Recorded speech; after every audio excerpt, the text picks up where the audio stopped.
سامعین کو محفوظ کرو۔ بسم اللہ الرحمن الرحیم۔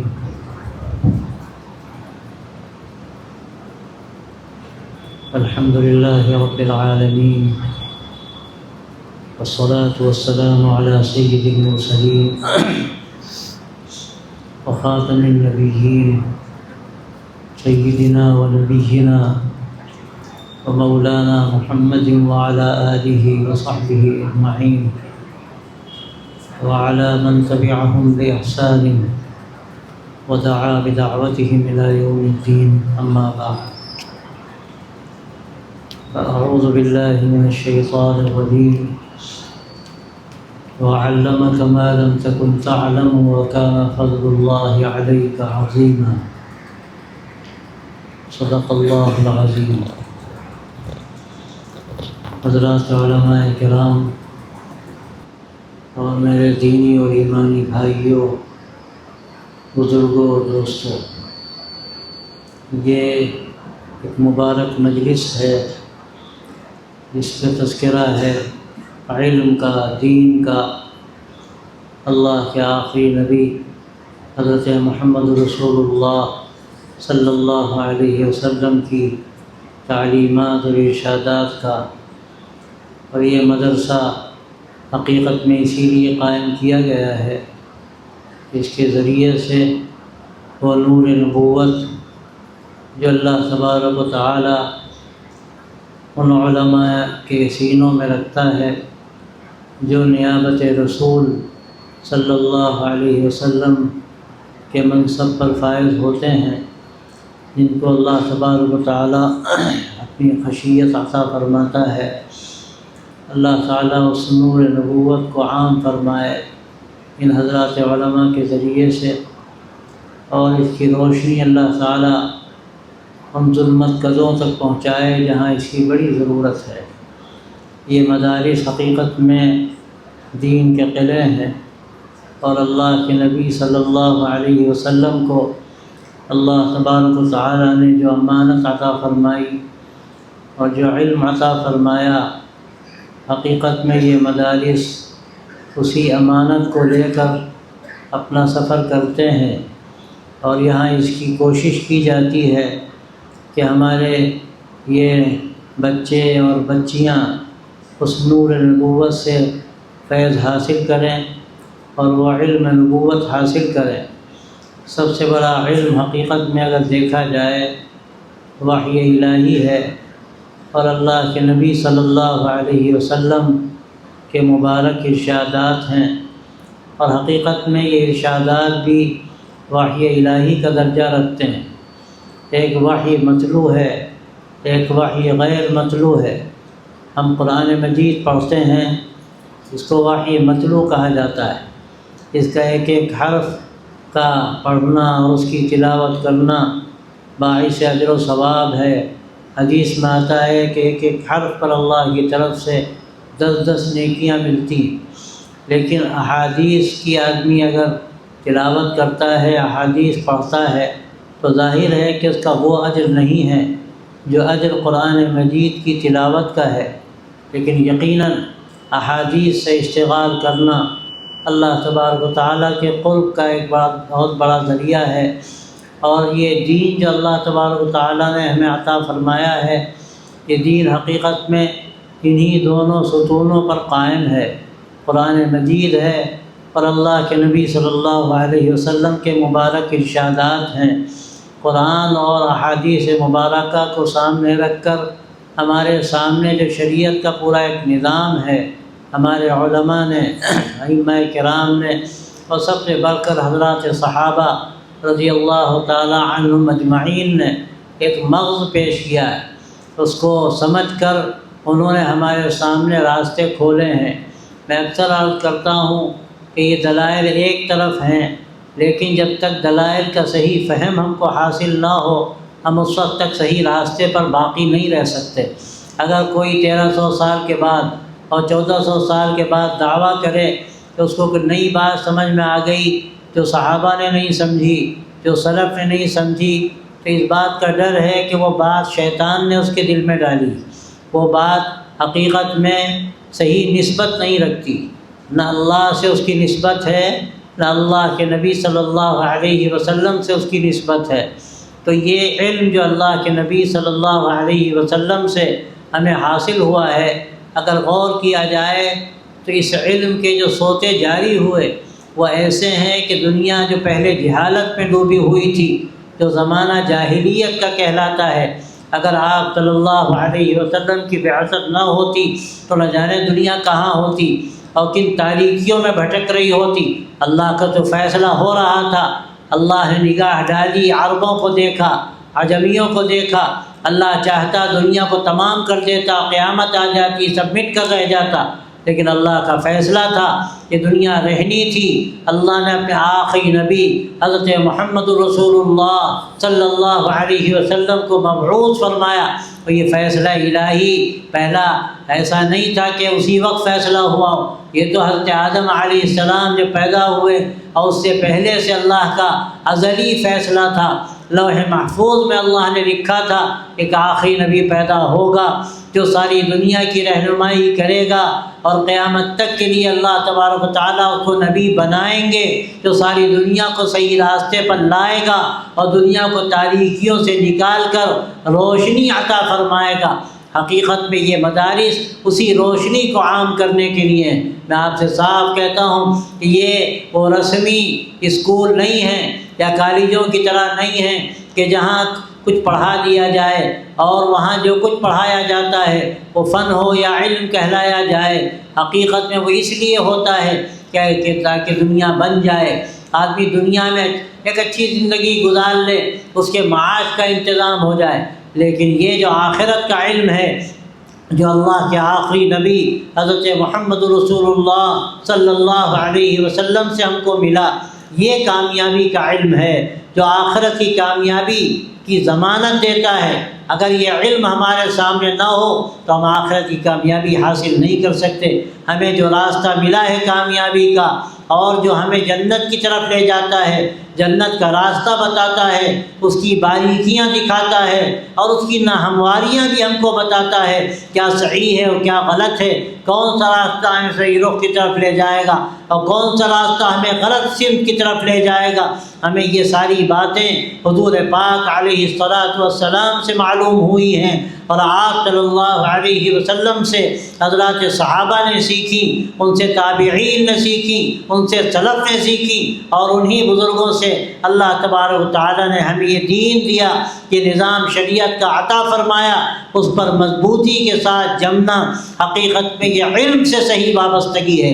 اس دنیا میں اس وقت جو آپ کو بگاڑ نظر آتا ہے، مسلمانوں کے اندر جو آپ کو اس وقت ایک زوال کی کیفیت نظر آتی ہے، ہر جگہ مسلمان رسوا ہیں، پریشان ہیں اور ساری دنیا ان پر مسلط ہے۔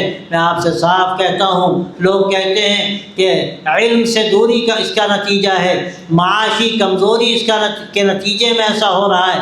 میں آپ سے صاف کہتا ہوں کہ ساری چیزیں ایک طرف، اس کا سب سے بڑا سبب یہ ہے کہ ہم نے اللہ کے نبی صلی اللہ علیہ وسلم کا جو مبارک نظام ہے، آپ کا دیا ہوا جو راستہ ہے، ہم نے اس سے انحراف کیا۔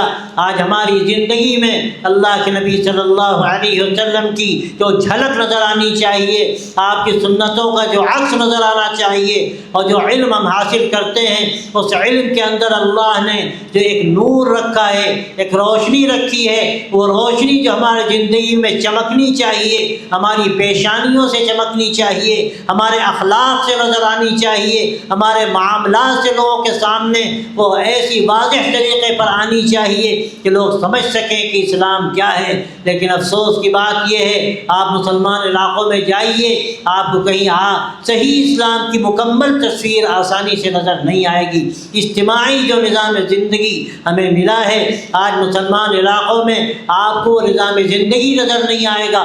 میں آپ سے کہنا چاہتا ہوں کہ ہمارے زوال کا جو سب سے بڑا سبب ہے وہ اس علم نبوت سے دوری ہے۔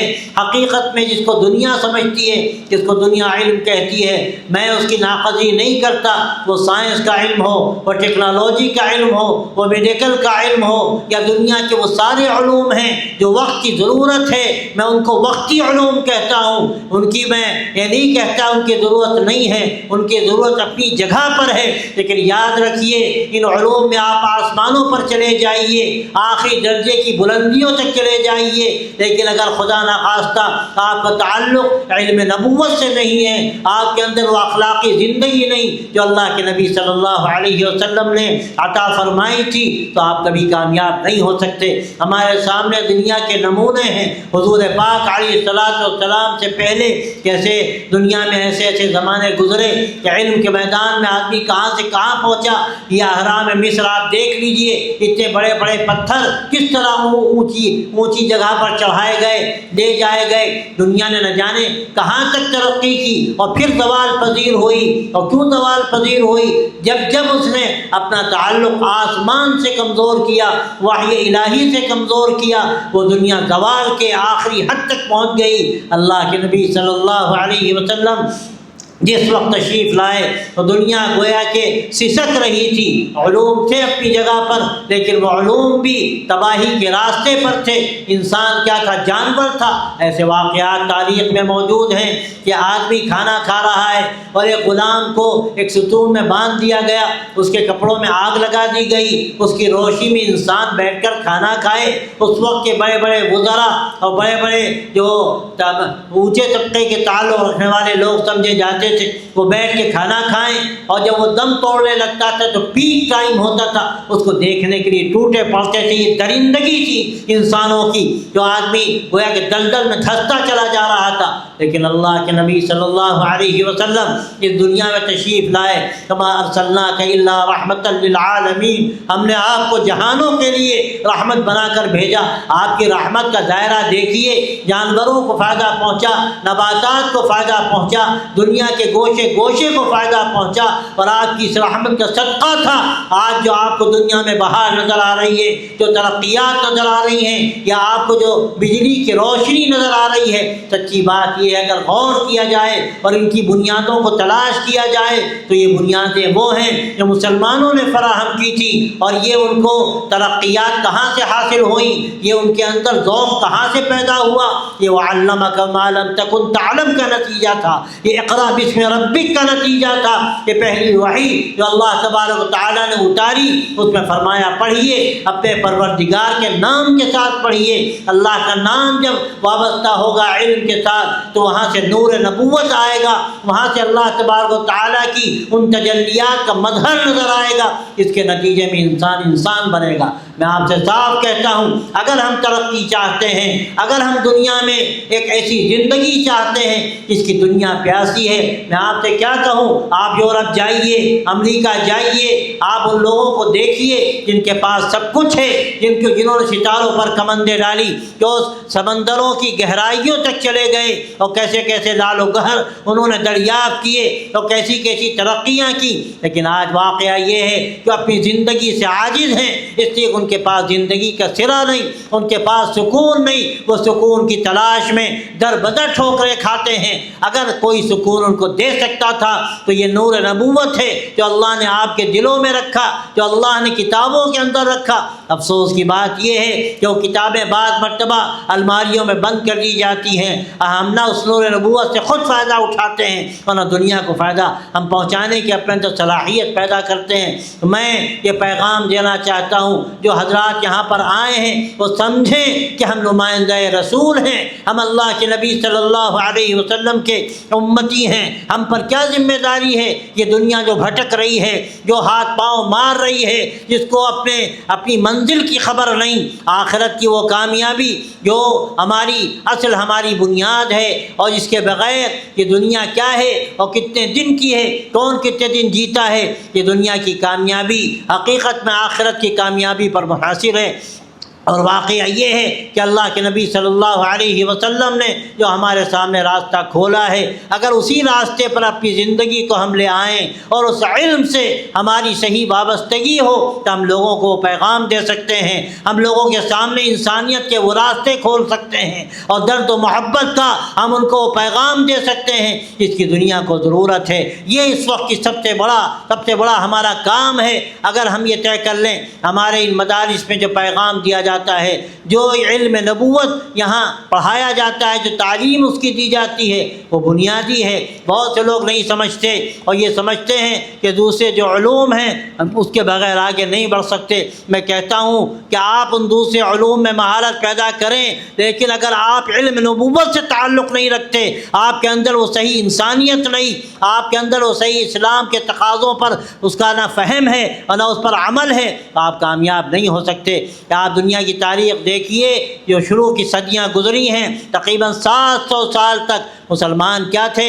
انہی مدارس میں تعلیم حاصل کرنے والے، اور یہیں پر وہ زانو تلمذ علماء کے سامنے طے کرنے والے۔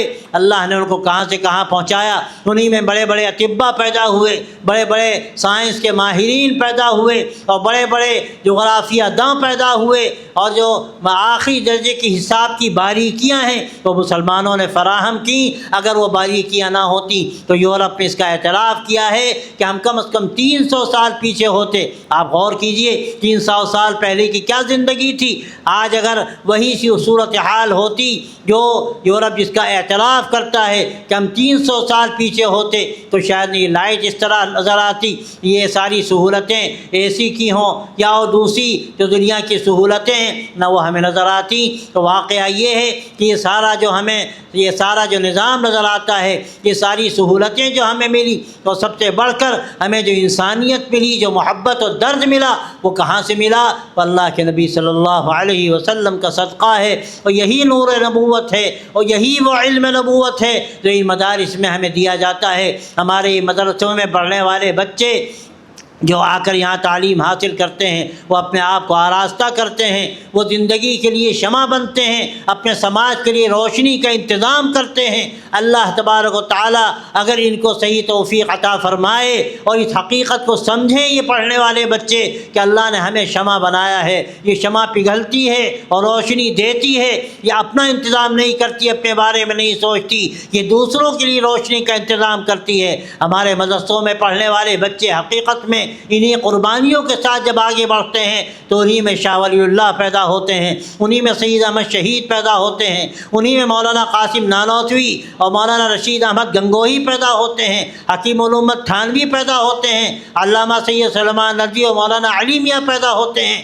مولانا الیاس اور مولانا یوسف پیدا ہوتے ہیں۔ لیکن کب پیدا ہوتے ہیں؟ جب ان کے اندر وہ جذبہ قربانی ہوتا ہے۔ اگر خدا نخواستہ ہمارے مدارس سے پڑھنے والے طلباء یہ سوچنے لگ جائیں کہ ہمارے معاش کا انتظام کیا ہوگا، یاد رکھیے یہ مدرسوں کے لیے ازالہ حیثیت عرفی کے مترادف ہے۔ میں صاف کہتا ہوں یہ مدرسے معاش کا انتظام کرنے کے لیے نہیں قائم ہوتے، یہ فکر معاش پیدا کرنے کے لیے قائم ہوتے ہیں، ہمیں صحیح زندگی دینے کے لیے قائم ہوتے ہیں۔ ان قربانیوں کے ساتھ اگر ہم تیار ہو کر میدان میں آ گئے، آپ اپنی قیمت کو نہیں سمجھتے۔ اللہ نے آپ کے اندر ہمارے مدارس میں پڑھنے والے جو طلباء ہیں، میں ان سے کہتا ہوں اللہ نے جو جوہر چھپایا ہے ان کے سینوں میں، جو نور نبوت اللہ نے رکھا ہے، اگر اس کی صحیح قدر کے ساتھ وہ آگے بڑھیں گے، اللہ ان کو مقام عطا کرے گا جو نہ پہلے کسی کو ملا ہے، انہی حضرات کو ملا جو اس راستے پر چلے، اور اس کے نتیجے میں اللہ تبارک و تعالیٰ نے ان سے حفاظت دین کا کام لیا۔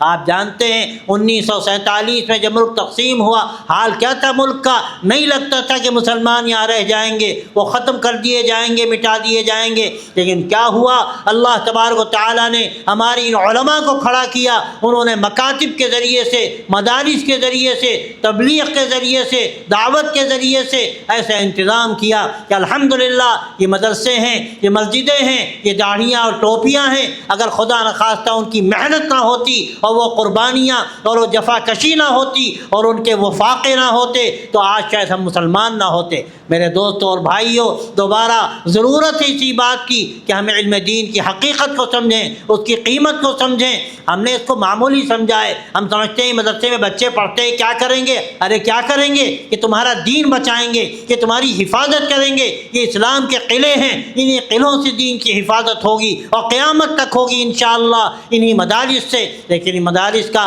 قیام اور پھر ان کا استحکام یہ ہماری ذمہ داری ہے۔ ہم ان کو آگے بڑھائیں، ہم ان کو ترقی دیں، یہ سمجھ کر کہ یہاں کے پڑھنے والے بچے یہ معمولی نہیں ہیں، اللہ ان کے ذریعے سے دین کی حفاظت کا کام کرے گا۔ یہ ہے علم نبوت۔ اور اللہ تبارک و تعالیٰ نے اپنے محبوب صلی اللہ علیہ وسلم کو جو فرمایا وَعَلَّمَكَ مَا لَمْ تَكُنْ تَعْلَمْ وَكَانَ فَضْلُ اللَّهِ عَلَيْكَ عَظِيمًا، آپ کو اللہ نے وہ سکھایا جو آپ جانتے نہ تھے، اور اللہ کا آپ پر فضل عظیم ہے۔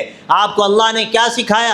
جو علم دیا، جو وحی الہی آپ صلی اللہ علیہ وسلم پر اتری، اور پھر اس وحی الہی کی آپ نے تشریح فرمائی۔ قرآن کی تشریح کون سی معتبر ہے؟ جو تشریح آپ نے فرمائی، جو تفسیر آپ نے فرمائی، جو تفسیر صحابہ نے فرمائی، وہ تفسیر معتبر ہے۔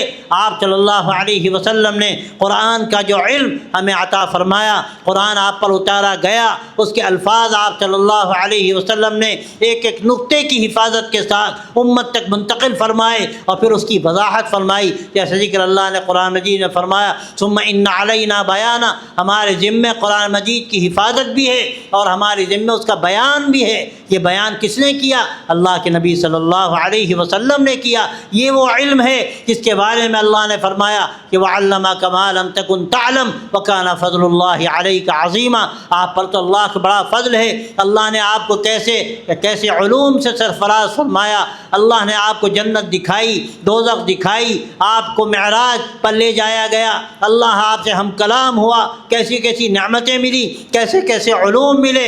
اللہ تبارک و تعالیٰ کا فضل ہے کہ آپ کے ذریعے سے وہ علوم امت تک منتقل ہوئے، اور وہ اللہ نے نجات کے سامان کے طور پر اور نجات کی ضمانت کے طور پر امت کو دیے کہ امت ان کی حفاظت کرے۔ اور یہ وہ امانت ہے جو الحمدللہ باقی ہے، اور اس امانت سے جو اپنے آپ کو مربوط کرے گا انشاءاللہ وہ فضل عظیم کسی نہ کسی درجے میں حاصل کرے گا، جو فضل عظیم اللہ تبارک و تعالیٰ نے آپ صلی اللہ علیہ وسلم کو عطا فرمایا۔ اور یقیناً آپ کو جو مقام ملا نہ کسی کو ملا ہے، نہ ملے گا، نہ انبیاء کو ملا، نہ اولیاء کو ملا، نہ فرشتوں کو ملا۔ کوئی اس کے معمولی سے معمولی درجے تک شاید نہیں پہنچ سکتا جو مقام سرکار دو عالم حضرت محمد عربی صلی اللہ علیہ وسلم کو اللہ نے دیا۔ اور اللہ نے امت کی نجات کو آپ کی وابستگی اور آپ صلی اللہ علیہ وسلم کی اتباع کے ساتھ مربوط فرمایا۔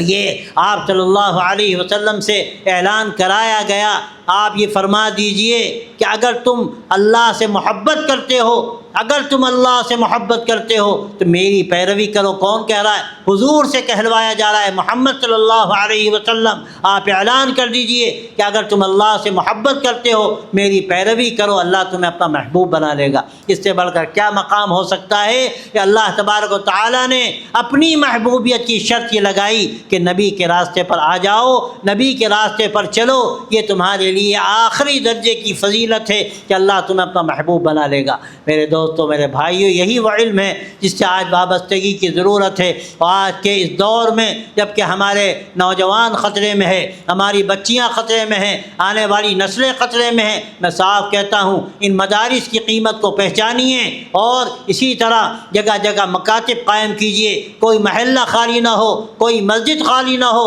جسے مکاتب قائم نہ کیے جائیں، اور کوئی بچہ ایسا نہ ہو اور کوئی بچی ایسی نہ ہو جو دین کی ضروری تعلیم حاصل نہ کرے۔ آپ بھیج رہے ہیں اسکول میں، کالجوں میں، آپ بھیجیے، میں نہیں روکتا، لیکن اگر آپ نے ان کے ایمان کا انتظام نہ کیا تو یاد رکھیے آپ نے خیانت کی اپنے بچوں کے ساتھ، اور کل یہی بچے فریاد کریں گے قیامت میں اللہ کی بارگاہ میں، یا اللہ ہمارے یہ بڑے ہیں، ہمارے باپ، ہمارے سرپرست، انہوں نے ہمیں گمراہ کیا، یا اللہ ان کو دوہرا عذاب دے۔ اللہ کہے گا لکل ضعف، سب کو دوہرا عذاب ملے گا۔ اللہ ہماری آپ کی حفاظت کرے۔ ہمیں اپنے بچوں کو بھی بچانے کی ضرورت ہے۔ ہم اسکولوں میں بھیجتے ہیں آپ فرض سمجھیے کہ آپ مسجدوں میں مکتب میں بھیجیے اور ان کی انتظام کیجیے، ان کے دینی تعلیم کا، نماز درست ہو جائے، کلمہ درست ہو جائے، عقیدہ درست ہو جائے، دین پر اعتماد ان کا بحال ہو جائے۔ اور اس کے ساتھ ساتھ میں یہاں تک کہتا ہوں آپ اسلامک اسکول جا بجا قائم کیجیے کہ آپ کے بچے صحیح اسلامک اسکولوں میں تعلیم حاصل کریں،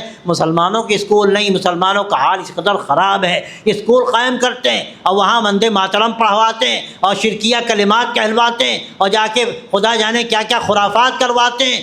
اللہ تبارک و تعالیٰ حفاظت کرے، خدا جانے اسلام بھی باقی رہا یا ختم ہو گیا۔ اور ایسے اسکولوں کا کوئی بھروسہ نہیں۔ مسلمان جو اسکول قائم کرتے ہیں خالص معاش کے لیے، تجارت و بزنس کے لیے، ذرا پرواہ نہیں ہوتی۔ اللہ نے مسلمان بنایا، تھوڑی فکر ہوتی، اسکول کو تھوڑا سا صحیح رخ دے دیتے تو ہم کہتے ہیں اسلامک اسکول ایسے قائم کیجئے کہ 100% مسلمان بچے اور بچیاں ہمارے اسکولوں میں تعلیم حاصل کریں۔ اور اسی کے ساتھ ساتھ آپ نوجوانوں کے لیے جمعے میں جو خطاب ہوتا ہے تمام لوگوں کے لیے، بوڑھوں کے لیے، عام لوگوں کے لیے، اس خطاب میں ایسی باتیں کہیے کہ جس سے ان کی زندگی سدھر جائے اور زندگی کا رخ درست ہو جائے، اور جو معاشی سماجی خرابیاں ہیں ان خرابیوں کو آپ دور کریں ان خطابات کے ذریعے سے۔ اور اسی طرح آپ درس تفسیر کا انتظام کیجیے، قرآن مجید کی تفسیر کا علماء درس دیں، دوسرے نہیں، دوسروں کے لیے درست نہیں، علماء درس قرآن دیں اور میں نوجوان اس میں شریک ہوں۔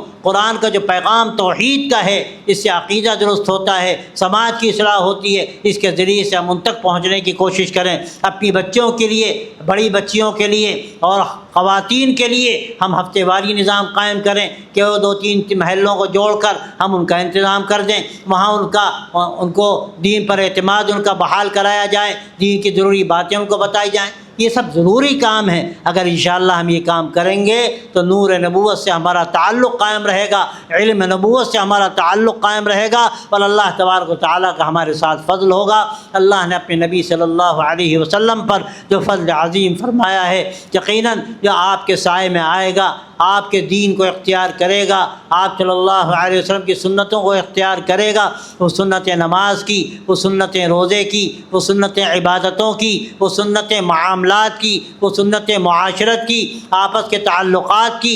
ہمارا عجیب حال ہے، ہم نے دین کو خانوں میں بانٹ رکھا ہے، نماز کا اہتمام کرتے ہیں، وراثت کی تقسیم شریعت کے مطابق نہیں کرتے، اور اس کے ساتھ بہت سے غلط کام کرتے ہیں، لہماری کرتے ہیں۔ میرے بھائیوں، میرے دوستوں، یہ کون سا دین ہے؟ دین پورا نظام حیات ہے، جس میں ساری باتیں بتائی گئیں۔ ہمارا عقیدہ مضبوط ہو، یہ بنیادی بات ہے۔ الا لہ الخلق والامر، کان کھول کر سن لو، اسی کا کام ہے پیدا کرنا اور اسی کے کام ہے دنیا کا نظام چلانا، تب اللہ کے اختیار میں ہے۔ اپنے عقیدے کو مضبوط کیجئے۔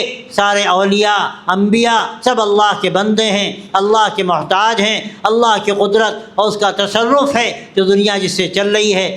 یہ عقیدہ ہمارا مضبوط ہو اور اس کے ساتھ ساتھ شریعت پر پورا عمل کیا جائے، عبادتوں کا اہتمام، نمازوں کا اہتمام، جماعت کا اہتمام، اگر زکوٰۃ فرض ہے تو اس کی ادائیگی کی فکر، اور جو فرائض ہیں ان کا اہتمام، اور پھر جو حقوق العباد ہیں ان کا خیال، ان کی فکر، ماں باپ کا حق، پڑوسیوں کا حق کیا ہے، اور اخلاقی زندگی کو صحیح رخ پر لانے کی کوشش کہ دوسروں کی مدد کی جائے، ضرورت مندوں کے آدمی کام آئے، کوئی بھوکا ہے اس کو آپ کھانا کھلائیے۔ حدیث میں کیا آتا ہے؟ شروع میں جب پوچھا جاتا تھا اسلام کیا ہے، آپ فرماتے تھے اطعام الطعام، لوگوں کو کھانا کھلانا اسلام کا بنیادی حصہ ہے۔ ہم نے ان چیزوں کو بالکل فراموش کر دیا کہ اسلام کی اخلاقی زندگی ہے۔ اس کا نتیجہ یہ ہے کہ اسلام کی سی تصویر لوگوں کے سامنے نہیں جاتی۔ ہم طے کریں کہ ہم اپنے عمل سے دکھائیں گے کہ اسلام کیا ہے۔ کس کو دکھائیں گے؟ اللہ کو دکھانا ہے، اللہ کی رضا کے لیے کرنا ہے۔ لیکن جو لوگ دین کے دشمن ہیں، دین کو نہیں جانتے، ہم ان کو بھی دکھائیں اسلام کیا ہے، ان کی غلط فہمیاں دور کریں، اس کے لیے ایسے کام کریں جس کے ذریعے سے وہ اسلام سے قریب ہوں۔ یہ بھی ہماری بڑی بنیادی ذمہ داری ہے۔ اگر ان باتوں کا انشاءاللہ ہم نے اہتمام کیا تو یہ آپ کا جمع ہونا مبارک ہوگا۔ آپ یہ پیغام لے کر کے جائیے، اور یہ مدرسہ الحمدللہ ایک تحفہ ہے آپ کے لیے، اس کی آپ قدر کیجئے، اس کو ترقی دیجئے، اپنے بچوں کو تعلیم دیجئے یہاں کہ وہ ایک اچھے انسان کی حیثیت سے اور سب سے بڑھ کر ایک عالم ربانی کی حیثیت سے وہ میدان میں آئیں اور لوگوں کی رہنمائی کریں۔ انشاءاللہ اگر آپ میدان عمل میں آئیں گے اور اس کے لیے قربانی دیں گے اور فکر کریں گے، اللہ تبارک و تعالیٰ کی مدد شامل حال ہوگی۔ اللہ تبارک و تعالیٰ کبھی محنت کرنے والوں کی کی محنت کو ضائع نہیں کرتا۔ والذین جاہدوا فینا لنہدینہم سبلنا ان اللہ لمع المحسنین، جو ہمارے لیے اپنی جانیں کھپاتے ہیں ہم ان کے لیے اپنے راستے کھولتے ہیں۔ مایوس ہونے کی ضرورت نہیں، حالات کتنی خراب ہو جائیں، ہو چکے ہیں پہلے بھی، لیکن اگر انشاءاللہ ہم میدان میں آئے، ہم نے کوشش کی،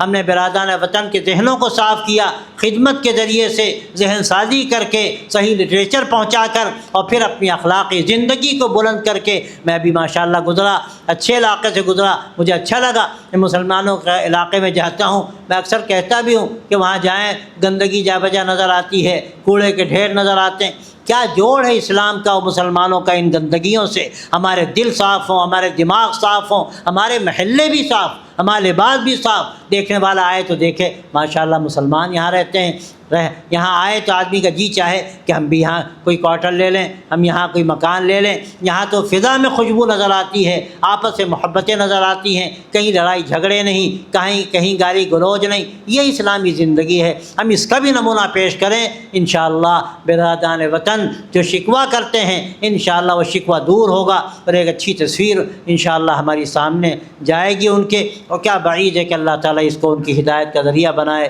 لیکن سب سے بڑھ کر ہماری ذمہ داری ہے، اور اس ذمہ داری کو جب علماء امت نے اور سب سے بڑھ کر حضرات صحابہ نے پورا کیا، اللہ نے دنیا ان کے قدموں پر لا کر ڈال دی، اور جس کا پہلے تصور نہیں ہو سکتا تھا وہ سب کچھ ہوا کہ وہ حضرات صحابہ مکہ مکرمہ میں ایک آدمی مسلمان ہوا، دو چار مسلمان ہوئے، 10 مسلمان ہوئے، اور وہ کیا تھے؟ اونٹوں کے چلانے والے، لیکن اللہ نے ان کو سارے عالم کے گلے بان بنایا۔